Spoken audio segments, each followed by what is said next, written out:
చిన్న డిలే అయింది. మా హీరోయిన్ యాక్చువల్లీ నిన్న ఆవిడ ఆల్రెడీ వేరే ఈవెంట్ చెన్నైలో చేస్తే ఇక్కడికి వచ్చారు. So thanks for coming. And మిగతా ఏదైనా చిన్న చిన్న పొరపాట్లు ఉంటే క్షమించండి, నా మీదకి వస్తుంది కాబట్టి అట్ లాస్ట్. ఇంకా తొందరగా చెప్పాలని అంటే, ఈ సినిమాకి ప్రొడ్యూసర్ అనే అంటే 24 క్రాఫ్ట్స్లో ప్రొడ్యూసర్ అనే క్రాఫ్ట్ ఖాళీగా ఉంది కాబట్టి నా పేరు వేయడం జరిగింది. అంతా ఆవిడదే, నాదేం లేదు. సో ఒక ప్రొడక్షన్ మేనేజర్ కింద చేశాను అనుకోండి. సో చాలా కష్టపడి చేసామని అందరూ చెప్తారు. మేము కూడా ఎవరైనా కష్టపడిపోతే అవ్వదు, సినిమా ఆడుతూ పాడుతూ చేయలేము. కాకపోతే ఫస్ట్ మా ఆవిడ ఈ సినిమా కథ నాకు చెప్పినప్పుడు, నేను థ్రిల్లర్ ఆడియన్స్ కాదు, సో కొంచెం కమర్షియల్, మనకంతా జై బాలయ్య లేదంటే చిరంజీవి గారు ఇట్లా ఈ స్టైల్లో ఉంటాయి మన సినిమాలు.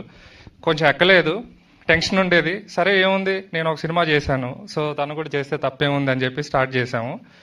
ఒక 20 days బ్యాక్ అనుకుంటా ఇదే ప్రసాద్ ల్యాబ్లో షో వేసుకొని చూసాము. అప్పుడు నిజంగానే యాజ్ అ డైరెక్టర్గా నేను చాలా జెలస్ ఫీల్ అయ్యాను. అంటే లోపల చాలా, అంటే ఏదైనా చేయగలదో ఆ విషయం అందరికి తెలుస్తుంది. కాకపోతే అసలు ఇలాంటి ఒక విజువలైజేషను అసలు అంటే ఇంకా టెరిఫిక్ అసలు. అండ్ దానికి తగ్గట్టు అంటే when good things happen everything will come in place అంటారు. అట్లాగా తను వేదిక గారిని చూస్ చేసుకోవడం, అండ్ అది బిగ్గెస్ట్ అసెట్.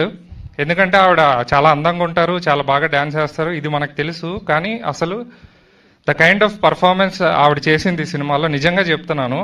అంటే జనరల్గా అంటారు కదా నేషనల్ అవార్డు పర్ఫార్మెన్స్, అలా ఏదో అయ్యప్ప స్వామి సాక్షిగా అది ఇది అంటారు కదా. సో దేవుడు నేను నమ్మను, కానీ ఇంటర్నేషనల్లీ బోల్డెన్ అవార్డ్స్ వచ్చినాయి. కాబట్టి డెఫినెట్లీ వాళ్ళ పర్ఫార్మెన్స్ ఎలా ఉంటుంది అనేది మీరే చూడండి. సో బేసిక్గా సినిమాలో ఫ్రాంక్లీ స్పీకింగ్ నలుగురు కనిపిస్తారు. సినిమా మొత్తం హీరోయిన్ కనిపిస్తుంది, డైరెక్టర్ రైటింగ్ అది కనిపిస్తుంది, విజువల్ ఆండ్రూ గారు కనిపిస్తారు.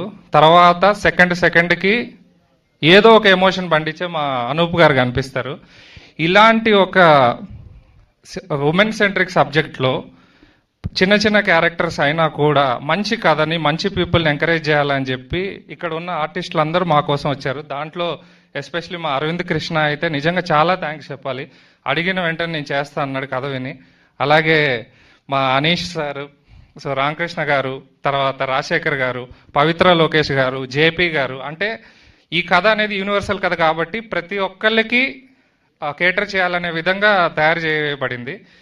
మళ్ళీ మీరు అవార్డ్స్ వచ్చినాయని అంటే ఏదో అనుకుంటారు, బేసిక్గా కమర్షియల్ పాయింట్ని అవార్డు విన్నింగ్ స్టైల్లో తీసింది. అదేంటనేది నాకు తెలియదు. నేను నెక్స్ట్ సినిమాకి అసిస్టెంట్ డైరెక్టర్ పనిచేసి ఆవిడ దగ్గర నేర్చుకుంటాను.